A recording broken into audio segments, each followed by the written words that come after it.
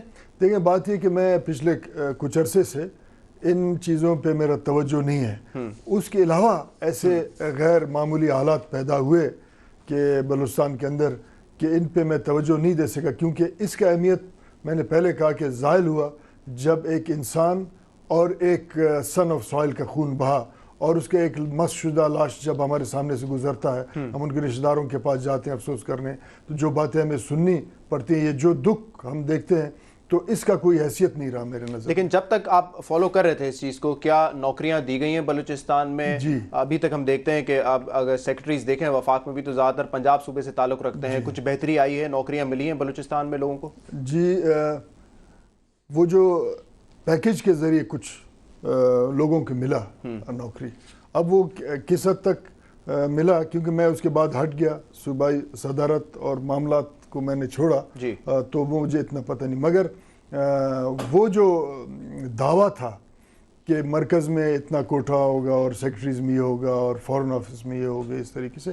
وہ دعویٰ نہیں ہوا. کچھ پولیٹیکل میجرز بھی لیے گئے، اور اسی میٹنگ کی میں کچھ بریفنگز آپ کو دے دوں. کچھ عرصے پہلے جو ہوئی تھی اس میں کہا ہے کہ 665 پریزنرز ہم نے جو ہے ان کو رہا کر دیا ہے، 172 کے کیسز ابھی تک چل رہے ہیں. اس طرح کے کچھ میجرز لیے گئے ہیں. اس سے کتنا فرق پڑا ہے وہاں پر؟ دیکھیں، آج بھی مطلب 2-3 دن پہلے پرائم منسٹر صاحب کا ایک ٹکر چل رہا تھا کہ پاکستان میں یا بلوچستان میں، اب مجھے یاد نہیں ہے، کہ اب کوئی سیاسی قیدی نہیں.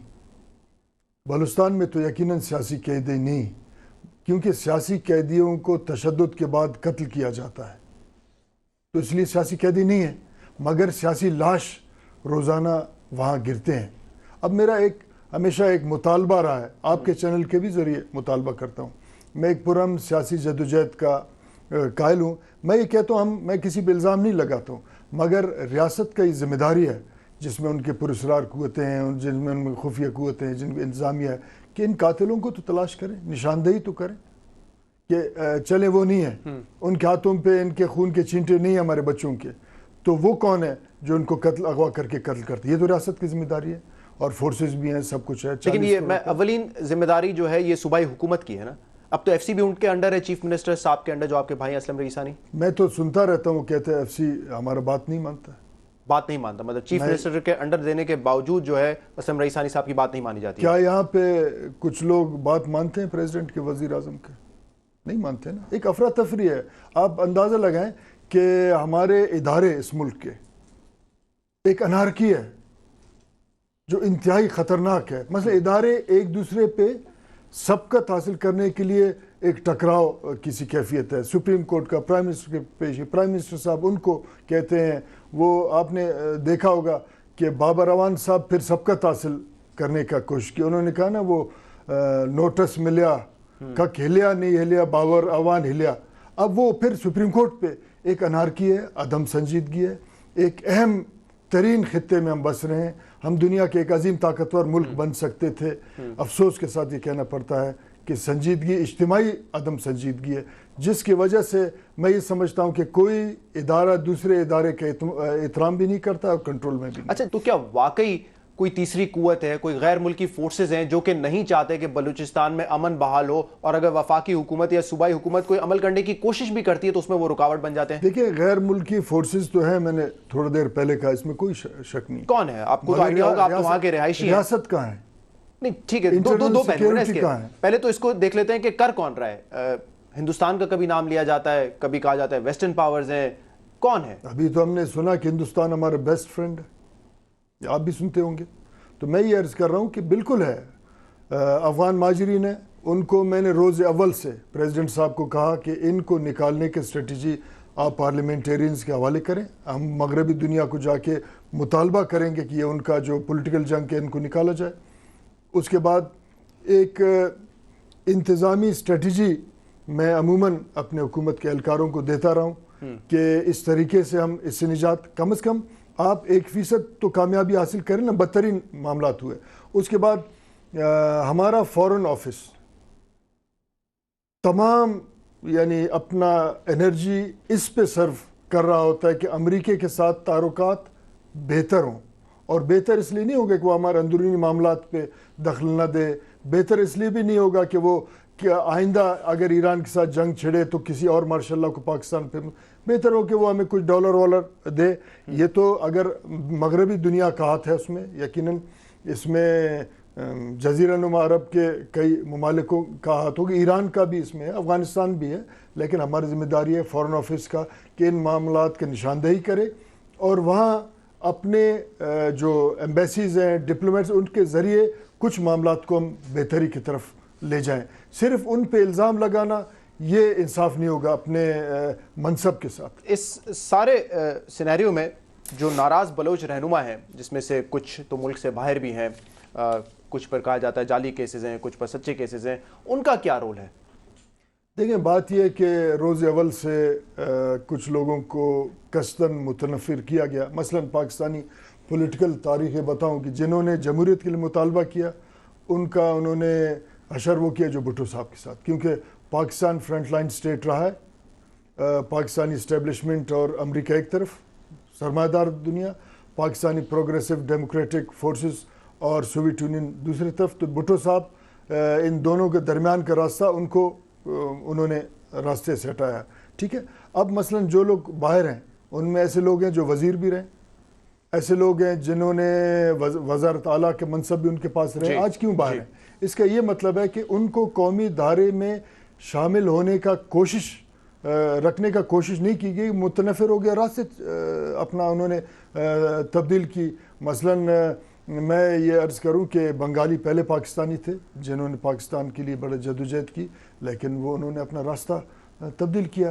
اس میں ہماری ذمہ داریاں, فیڈریشن کی ذمہ داریاں. آپ نے تو کافی کوشش بھی کی ہے نا کہ ایک پل کا کام کریں ان کے درمیان, حکومت کے درمیان, وفاقی حکومت کے درمیان, بلوچ رہنماؤں کے درمیان. تو مسئلہ کہاں پر آ کے پھنس جاتا ہے؟ دیکھیں, بات یہ ہے کہ جب تک عام بلوچستانی میں آپ یہ احساس ڈیولپ نہیں کریں گے کہ وہ بلوچستان کے مالک وہ ہیں, فیڈریشن میں ان کا ایک برابر کا حصہ ہے, ان کا معاشی اور سیاسی اور سماجی اور جو سائیکالوجیکل ان کا برابر حصہ ہونا چاہیے, تو آپ دوسروں کے ساتھ بات کیسے کریں گے؟ اگر عام لوگ جو شہروں میں بستے ہیں, جو وادیوں اور پہاڑوں پہ ادھر ادھر بستے ہیں اور بلوچستان میں ایک پرامن زندگی گزارنے کا کوشش کر رہے ہیں, جو کہ بڑا مشکل ہو گیا آج ہمارے بلوچستان کے لوگوں کا, ان کا اعتماد آپ ریاست اور اس نظام پہ بحال کریں گے تو اس کے بعد آپ دوسروں کے ساتھ بات کریں گے. میرا ماننا یہ ہے رئیس صاحب, اگر ان کا اعتماد بحال نہیں ہوگا تو وہ لوگ جو اس وقت مزاحمت کا راستہ انہوں نے اپنایا, فوجی مزاحمت کا, تو ان کا تعداد میں اضافہ ہوگا. اگر شہر میں بسے ہوئے لوگوں کا اعتماد بحال ہوگا تو وہ شخص جو باہر ہے اس وقت مزاحمت کا راستہ اس نے اپنایا ہے, وہ بندوق رکھ دے گا, بات چیت کا راستہ اپنائے گا. جس شہر میں, جس صوبے میں اتنی بندوقیں ہوں, اتنا اسلحہ ہو, اتنا جدید اسلحہ ہو, وہاں تو میرے خیال سے امن نہیں آ سکتا. میں خود کراچی سے تعلق رکھتا ہوں, مجھے پتہ ہے وہاں پہ جتنا اسلحہ ہے تو آپ یہ امید نہیں کر سکتے کہ وہاں پہ امن بحال ہو جائے گا. بلوچستان کا بھی یہی صورتحال ہے. بلوچ لیڈر ہوں, چاہے وہ اسمبلی میں ہو, اسمبلی سے باہر ہوں, ناراض ہوں, ناراض ہوں, اتنا اسلحہ ہر کسی کے پاس کہ ایک عام آدمی جو پاکستان کے کسی اور شہر میں رہتا ہے وہ تو خوف کھاتا ہے کوئٹہ جانے سے. ابھی جو ہے کوئٹہ کے جلسے میں لوگ کہہ رہے ہیں ہم نہیں جائیں گے کیونکہ اتنا وہاں پہ آپ ٹھیک کہہ رہے ہیں. اسلحہ بلوچ کا ایک سائیکی ہے, کہتے ہیں کہ وہ اپنے عزت کا حفاظت کرنے کے لیے ہمیشہ ایک فکر میں رہتا ہے, ایک ہاتھ پگڑی پہ دوسرا تلوار پہ. ٹھیک ہے, اسلحہ تو ہمارا زیور ہے, ہم نے اسلحہ کو وطن کے دفاع کے لیے ہمیشہ استعمال کیا ہے. اب اسلحہ ہمارے ملک میں آیا جنرل ضیاء الحق کے دور میں, آپ بھی اس بات کا گواہ ہیں, اور بھرمار تمام افغان مہاجرین کے پاس اسلحہ, ان کے پاس ایجنسیوں کے پرچی, آج بھی وہ کالے شیشے اور ایجنسی کے لوگ دندناتے شہر میں پھرتے ہیں. اس کے بعد جب آپ کا ملک میں ہر شخص کو, کراچی جیسے پڑھے لکھے لوگوں کا شہر میں جن کو ہم یہ سمجھے بڑے نرم مزاج لوگ, آج وہ بھی اسلحہ اٹھانے کے لیے مجبور ہیں کیونکہ political process, genuine political process کا راستہ روک لیا ہے. اور اس کے بعد جب اسلحہ ہونا مسئلہ نہیں ہے, ہم ایک انتظامی اور ایک سماجی خلا میں زندگی گزار رہے ہیں.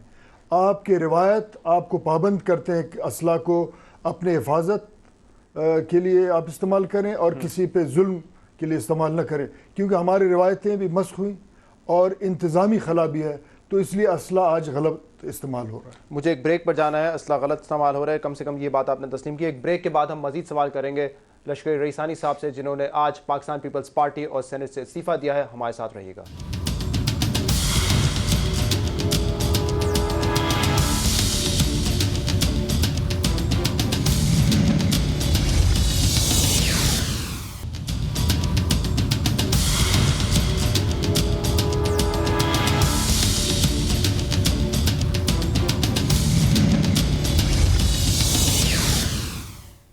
ویلکم بیک ٹو پاکستان آج رات. لشکری رئیسانی صاحب سے ہم بات کر رہے ہیں. رئیسانی صاحب یہ بتائیں کہ ابھی آپ بات کر رہے تھے کہ کس طریقے سے حکومت اور یہ جو ناراض بلوچ رہنما ہے ان کو آپ نے قریب لانے کی کوشش کی، کیا رکاوٹیں ہیں؟ لیکن بات تو یہ بھی درست ہے نا کہ ڈائلاگ ایک حد تک ہو سکتا ہے، کیونکہ چند ایسے لوگ ہیں جو کہ حکومت کی رٹ کو چیلنج کرتے ہیں، اور یہ تو جو ہے ایکسیپٹیبل کسی بھی ریاست کو نہیں ہوگا کہ اس کی رٹ کو چیلنج کیا جائے. بالکل، آپ کا بات یہ بالکل ٹھیک ہے، اس میں کوئی شک نہیں. میں یہ عرض کر رہا تھا ڈائلاگ لوگوں کے ساتھ ہونا چاہیے. عام آدمی بھی تو آج متنفر ہیں، عام آدمی بھی تنگ آ گئے ہیں.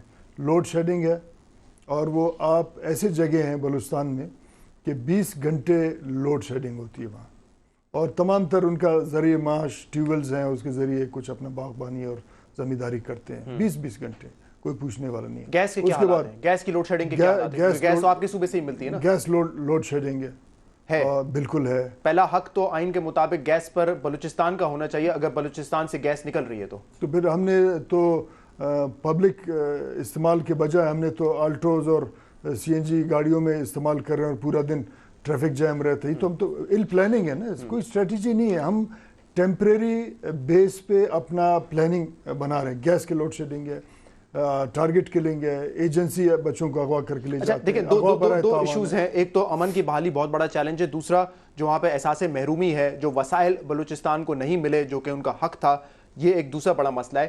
پھر یہ کیسے ہے کہ وہاں پہ ہمیں محرومی صرف عام آدمی میں نظر آتی ہے؟ جو لیڈرز ہیں، چاہے وہ آپ ہوں یا دوسرے لوگ ہوں، پارلیمنٹ میں بیٹھے ہوئے ہوں یا پارلیمنٹ سے باہر بیٹھ کے سیاست کر رہے ہوں، یا کوئی بلوچ ناراض لیڈرز ہوں، ٹرائبل لیڈرز ہوں، وہ تو بڑے عیش سے رہتے ہیں، وہاں پہ بڑا پیسہ ہے ان کے پاس. خالی محرومی تو عام آدمی تک رہ گئی. یہ کیسے ہو سکتا ہے ایک شہر میں؟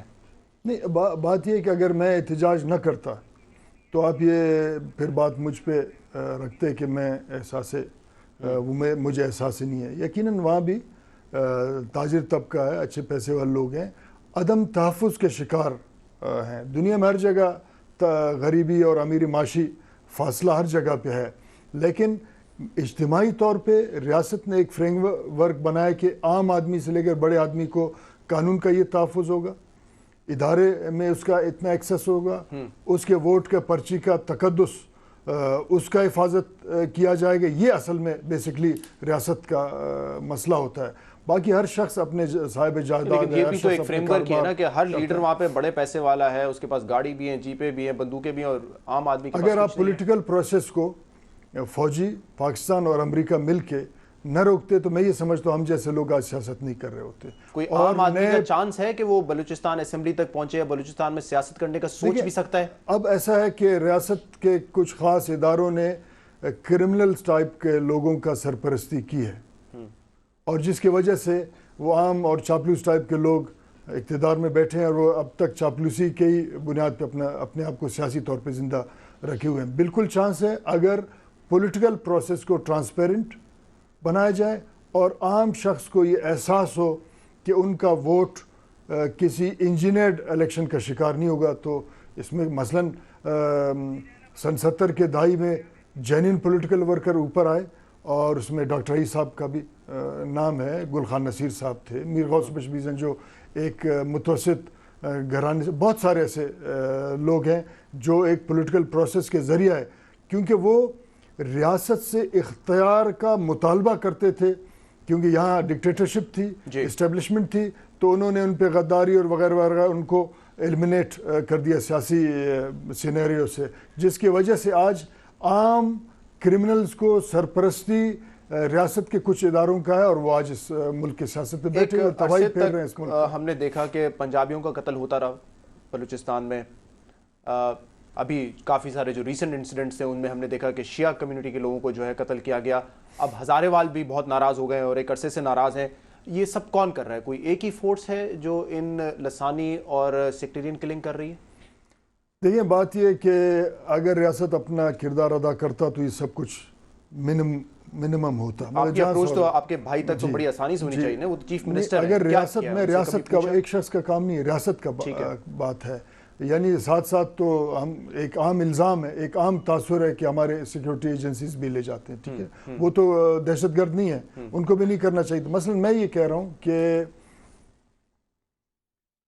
پنجابیوں کا قتل کا ایک رنگ دیا گیا بلوچوں کو آئسولیٹ کرنے کے لیے, اور اس کے بعد وہی قوت سیکریٹیرین اور بلوچوں کے خصوصاً علاقے میں, تو کیا بلوچ نہیں مرے ہیں؟ بلوچ بھی مرے. میرا اپنا بھتیجا 15 سال کا اس کا ایج تھا, اس پہ حملہ ہوا اور بھائی میرا زخمی ہوا, میرے بھائی کے گارڈ مارے گئے. یہ سارے جو ہے بد انتظامی بنیاد ہے اس کا, کیونکہ ویژن اتنا لوگوں کو نہیں. مثلا میں عرض کرتا ہوں کہ میں عموماً اپنے ساتھی دوستوں کو کہتا ہوں کیا یہ لسانی بنیاد پہ پنجابیوں کا قتل ہوتا ہے؟ وہ کہتے ہیں جی. تو میں کہتا ہوں یہ تو مذہبی ہے. عموماً ایسی ڈسکشن کرتے ہیں تو وہ مجھ سے پوچھتے ہیں وہ کیسے مذہبی. جتنے مسیحی ہیں بلوچستان میں ان کا اکثریت جو ہے اکثریت 100% پنجابی لسان سے, مگر آج تک خزدار میں اور کلات میں اور مستونگ میں اور کہیں بھی ان کا ٹارگٹ کلنگ نہیں ہوا ہے. اس کا مطلب یہ ایک مذہبی بنیاد پہ سائیکل آف وائلنس بین الاقوامی قوتیں رکھیں تاکہ بلوچستان معاشی بدحالی میں جائے, اور پھر اس معاشی بدحالی کو بین الاقوامی این جی اوز قوتیں ایکسپلائٹ کریں. جیسے غیرت مند وزیرستان کے قبائل کو آج این جی اوز کا محتاج بنا دیا, وہ آٹا بھی لینے ان کے پاس جاتے ہیں, وہی کر رہا ہے. لیکن ذمہ دار ریاست ہے, ان قوتوں کو ہم صرف الزام لگائیں تو وہ ٹھیک نہیں. حل اس کا آپ کے خیال میں صرف سیاسی ہے یا پھر زور بھی استعمال کرنا پڑے گا, اور دونوں کا جب ساتھ ساتھ ایک کنٹریبیوشن ہوگا تبھی جا کے مسئلہ حل ہوگا؟ حل اس کا سنجیدگی ہے, ایمانداری ہے, اور دن رات کا محنت. ذاتی مفاد سے بالا تر ہو کے قومی مفاد پہ ہم جب ایک ایجنڈا تیار کریں گے, یقیناً ٹھیک تو 100% نہیں ہو سکتے ہیں, بہتری کی طرف حالات جائیں گے. بلوچستان میں جو اسمبلی ہے وہاں پہ آپ لوگ کہہ رہے ہیں کہ جو وہاں پہ پروونشل اسمبلی کے ممبرز ہیں وہ خود جو ہے اغوا برائے تاوان کے ان پہ الزام ہے, لینڈ گریبنگ کے الزام ہے. جب ایسے لوگ اسمبلی میں ہوں گے تو کہاں سے آپ بہتری کی توقع کر سکتے ہیں؟ اپنے ہوم منسٹر نے کہا کہ وہ لوگ ہیں, اور ابھی میں نے سنا ہے کہ انہوں نے کہا کہ میں نے نہیں کہا. بہرحال یہ اسمبلی کے اندر سے یہ بازگشت سنائی دیتی ہے پریس کے ذریعے, اخبارات اور دوستوں براہ راست آپ کو نہیں پتا کہ کوئی اور اگر اسمبلی ہے تو مجھے کوئی نظر نہیں ہے. عموماً کورم پورا نہیں ہوتا ہے وہاں پہ, تو اس سے زیادہ عدم سنجیدہ لوگ کہاں سے آپ آسمان سے تو نہیں لا سکتے کہ 60 کے اسمبلی میں کورم پورا نہیں ہوتا, تو اس کا مطلب ان کا دلچسپی کسی اور کام میں ہے, قانون سازی میں نہیں ہے. پاکستان تحریک انصاف کا 20 اپریل کو بڑا جلسہ ہے, اور وہ بھی بڑی کوششیں کر رہے ہیں کہ وہاں پہ جا کے اپنے قدم جمائیں, اور کراچی لاہور میں بڑے جلسے کیے ہیں. لوگوں نے دوسری پارٹیز کو تو ٹرائی کر لیا ہے کہ انہوں نے بلوچستان کا حل کیا تلاش کیا ہے. اس پارٹی سے کوئی آپ کو توقع ہے, اور اس جلسے سے کوئی توقع ہے کہ اس کے بعد کسی قسم کی سیاسی تبدیلی آنے والی ہے وہاں پر؟ دیکھیے عرض یہ کہ بلوچستان باقی صوبوں سے سیاسی اور سماجی اور جغرافیائی طور تاریخی طور بالکل مختلف ہے, اور ایک بڑے جلسے کرنے سے بلوچستان کے معاملات میں یہ سمجھتا ہوں کہ ٹھیک نہیں ہوں گے. اب کچھ عرصے پہلے ایک مذہبی پارٹی نے بہت بڑا جلسہ کیا تھا. یہ ایک مستقل عمل ہے, اس کے لیے مائکرو مینجمنٹ بھی کرنا پڑے گا, فارن آفس کا بھی کردار ہے, اور انتظامی معاملات کو بہتری کی طرف. ایک آخری سوال میرا آپ سے ہے ریسانی صاحب, انٹیریئر منسٹر رحمان ملک صاحب سے آپ کی کیا دشمنی ہے؟ اکثر آپ نے ان کے خلاف بات کی ہے, پاکستان پیپلز پارٹی میں وہ بھی ہیں, بڑا کام کرنے کی ہمیں تو بظاہر لگتا ہے کہ بلوچستان کے بارے میں ان کی نیت بھی صاف ہے اور کام کرنے کی کوشش بھی کرتے ہیں, پھر کیا آپ کا اختلاف ہے ان سے؟ آپ کو کس نے کہا کہ وہ میرے دشمن ہے یا میں ان کا دشمن ہے؟ اختلاف رائے ہو سکتا ہے, اور میرا ان کا ٹریڈ تو بالکل ہی مختلف, وہ کوئی کسی اور کام دھندے کے, میں ایک عام زمیندار آدمی ہوں. عرض یہ ہے کہ جب وہ مجھے کہیں کہ بلوچستان کے ایشو میں آپ ڈرامہ رچائیں, یہ مجھے قبول نہیں ہے. میرا ناراضگی اس حد تک ہے کہ میں تاریخ کے اندر مرنا نہیں چاہتا ہوں اپنے لوگوں کے سامنے کہ ایک ڈرامہ رچائیں. تو یہ انصاف نہ پاکستان کے ساتھ ہے نہ بلوچستان کے ساتھ ہے, اس لیے میں ان کے ساتھ ناراض رہتا ہوں, اور میں اپنے نقطہ نظر کھل کے بیان کرتا تھا. آج میں پارٹی سے نکل گیا ہوں, بھی میرے وہی ایک سٹینڈ ہے جو پہلے تھا. ٹھیک ہے رئیسانی صاحب, بہت بہت شکریہ, آپ نے وقت نکالا سی این بی سی پاکستان کے لیے, بہت بہت شکریہ. لشکر رئیسانی صاحب سے ہم بات کر رہے تھے جنہوں نے آج سینٹ سے اور پاکستان پیپلز پارٹی سے استعفیٰ دیا. پروگرام آپ نے دیکھا, اس پہ میں کچھ کامنٹ نہیں کروں گا, لیکن آپ ہمیں فیڈ بیک بھیج سکتے ہیں فیس بک پر اور ای میل کے ذریعے. ٹیم آپ سے ملاقات کرے گی پاکستان آج رات کی کل. اجازت دیجیے اور آپ دیکھتے رہیے سی این بی سی پاکستان.